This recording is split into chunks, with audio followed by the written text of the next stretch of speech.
Hello everyone, how are you all doing today? In this video, let's try to integrate this function which is a product of an algebraic function and an exponential function. We'll have to integrate this using something called as integration by parts or UV rule or the product rule. The integral by parts rule have a formula which you can see right here. So it's u times integral of v minus integral of product of two terms, which is the derivative of u and the integral of v. Now in integral by parts, it's important that which function you select as u and which function you select as v.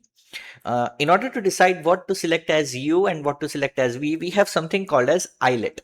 Now the rule of islet says whatever comes first is your u. So for example, here this x is an algebraic function and this is an exponential function.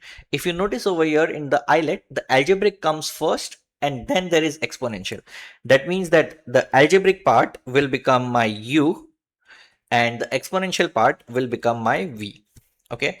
Now, once you decide u and v, it's only the matter of applying this integral by parts formula in order to find that result. So let's see how do we do that. So let's try to apply that formula of integral by parts. So we have integral of uv is equal to u times integral of v. So let's first write u the way it is. So we have x times integral of v, which is e raised to x with respect to x, minus there is an integral. In this integral there are two terms which are getting multiplied. One is the derivative of u and the other is the integral of v.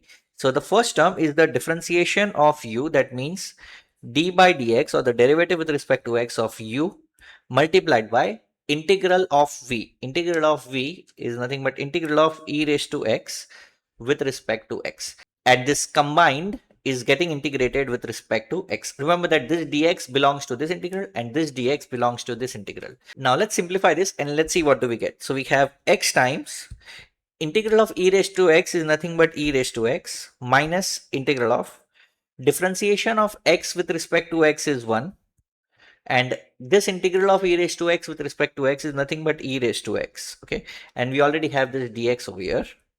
Okay, now 1 times e raised to x is nothing but e raised to x. So we have x e raised to x minus integral of e raised to x with respect to x. Now we know integral of e raised to x is nothing but e raised to x. So x times e raised to x minus e raised to x. Let's add the constant of integration c, and this is nothing but the final result of the integral by parts that we are looking for. I hope that makes sense. If you found this concept helpful, please don't forget to hit that subscribe button. I do post math and calculus content every single day. If you want to master calculus, hit that subscribe button. I'll see you tomorrow.